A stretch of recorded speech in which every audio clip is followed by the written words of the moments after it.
Hello friends, welcome to Scientific Investing, and we are going to talk about a very interesting stock today.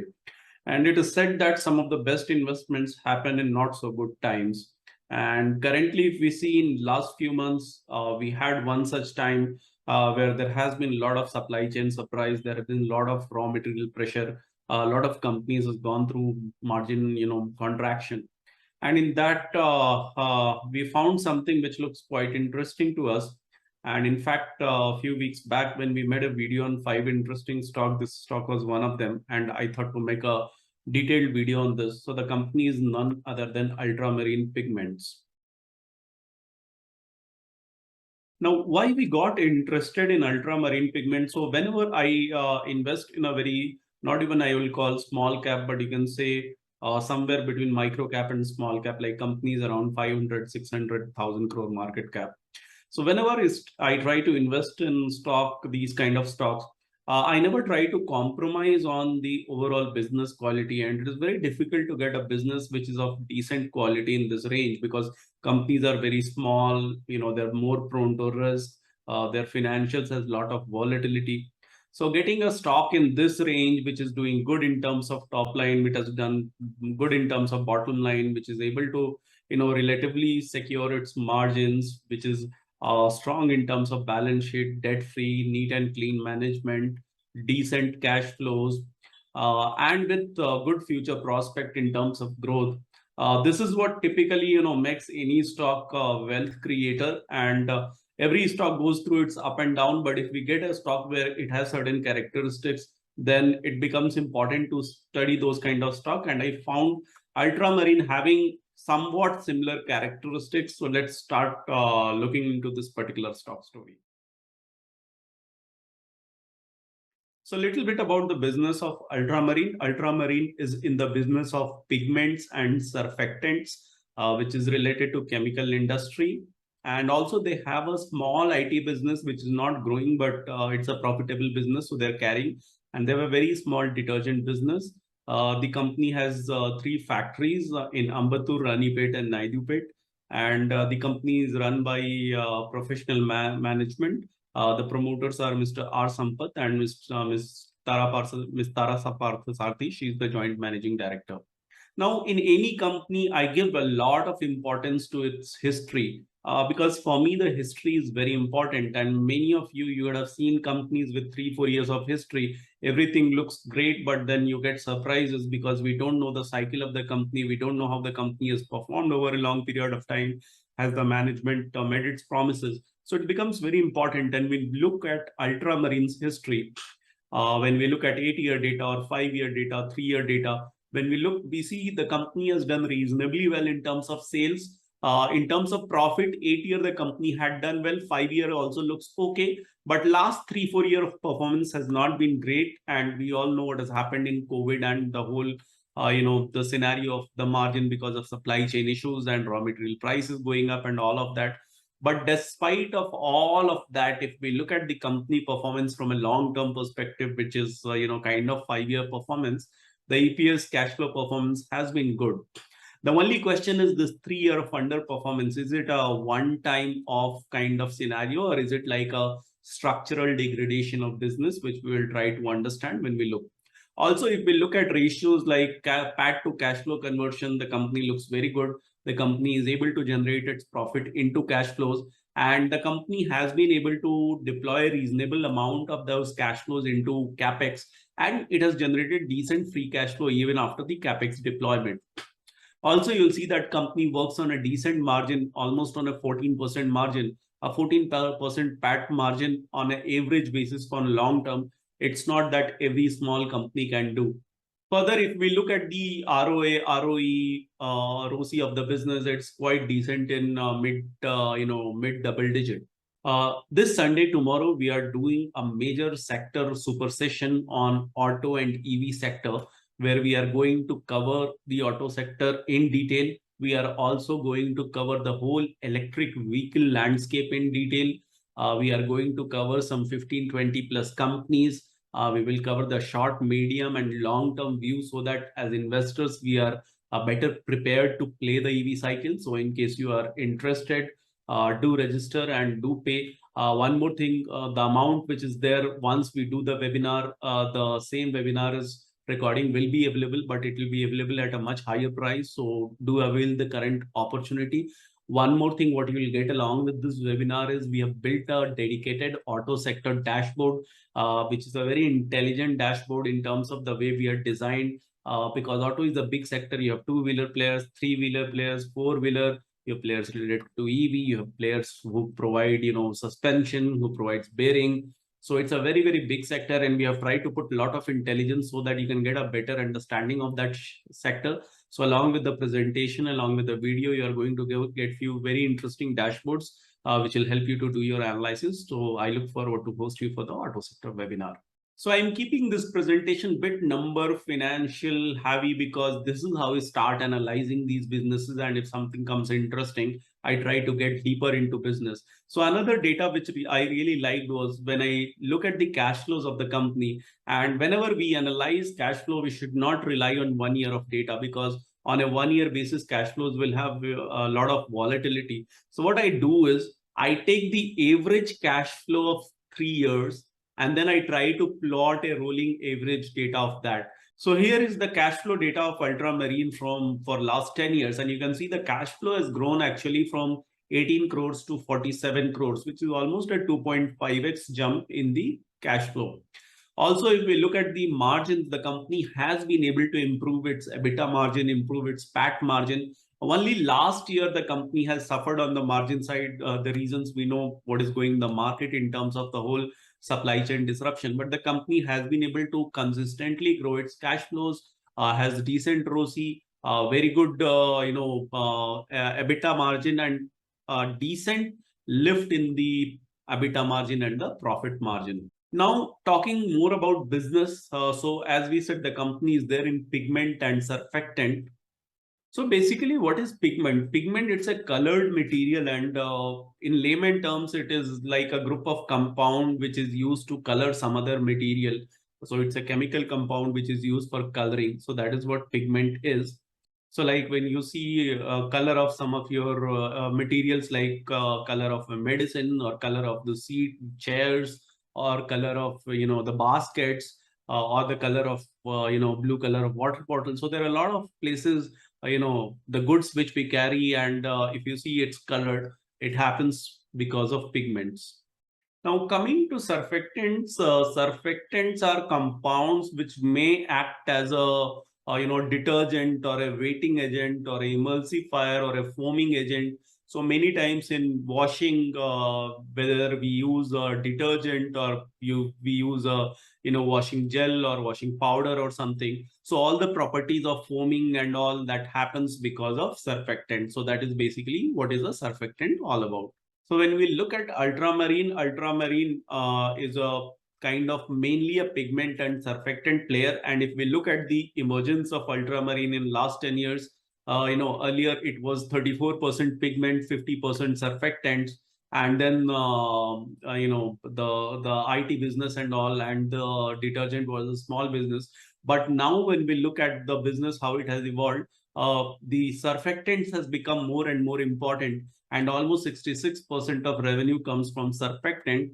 And pigment, though pigment has grown, so pigment has grown from 47 crore to 129 crore, but still its revenue share has decreased from 34% to 26%, because surfactant has grown at a much faster rate, from 69 crore turnover to 322 crore turnover. And though IT has doubled in terms of absolute amount, the share of IT has reduced to 7%.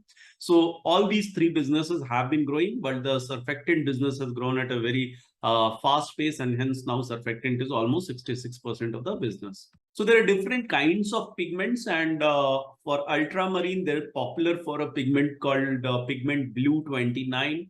Also, they have different variations of pigment, but pigment blue is something which is very popular. But they make 50 different grades of pigment. It is used in multiple industries, in plastics, in paints, in coatings, in food, detergents, and they work more on the higher side of the pigment.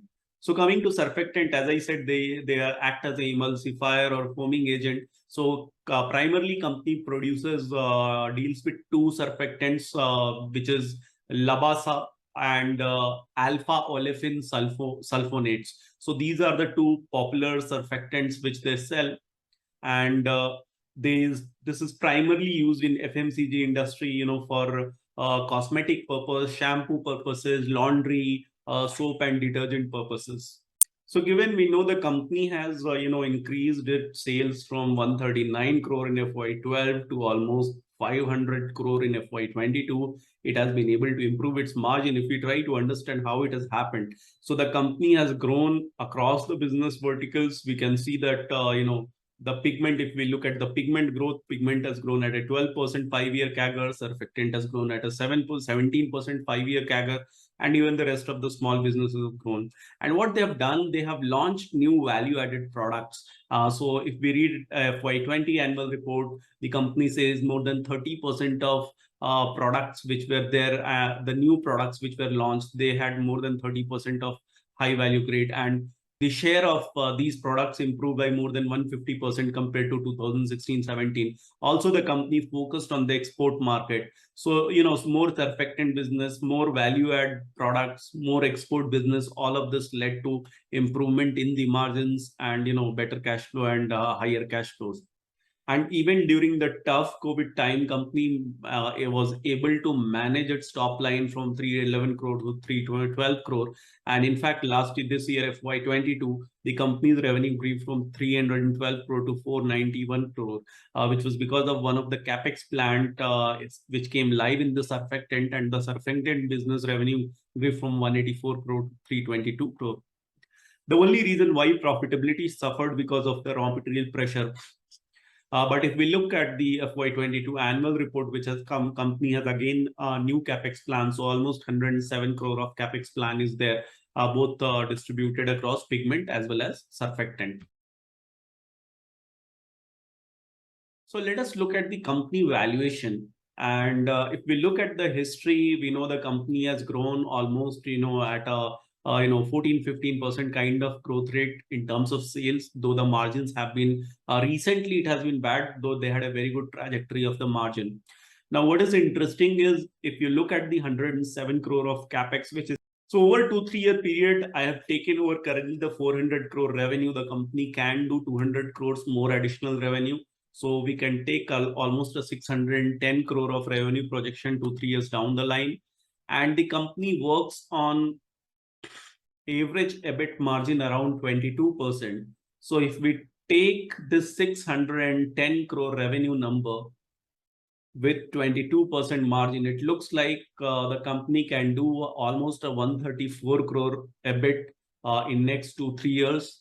And then if we give a 10 times EV EBIT kind of valuation, because the company has improved over the years, the scale has become bigger, it is a debt-free company, cash flows, everything is good, and the growth is also happening, the margins have been improving. And if again, after all this supply chain issue, again, if company goes back to normal margin and show this growth and execution, 10 times EV EBIT looks reasonable.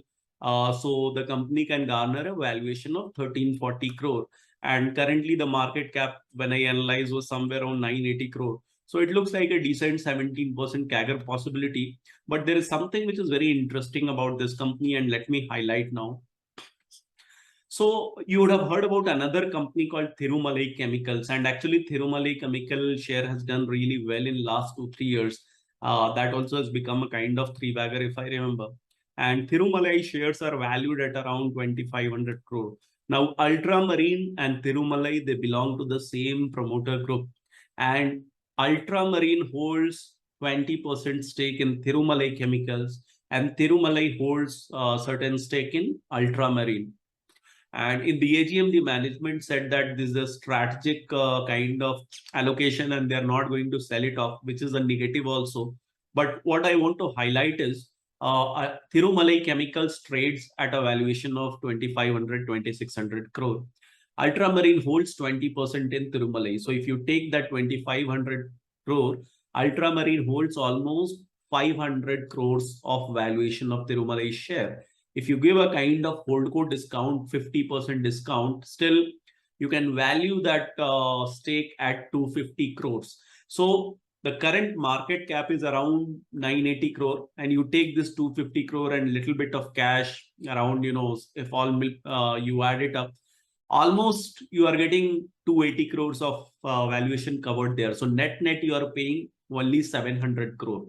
So that is one, and there is a 134 crore kind of EBIT which is going to come. So basically, the way I am looking at is we are hardly paying 6 times kind of EBIT, 6 EBIT multiple for this business. After 2 3 years, which looks quite attractive. So if I add that stake, then the same CAGR which I'm expecting 17%, that CAGR goes to 28%. But let me highlight that is going to be overhang because they are not going to sell. So how market perceives it, there won't be any short-term, noise, or there won't be any short-term euphoria. In fact, even in medium term. So it's going to be important how market perceives about this stake and accordingly factor into valuation.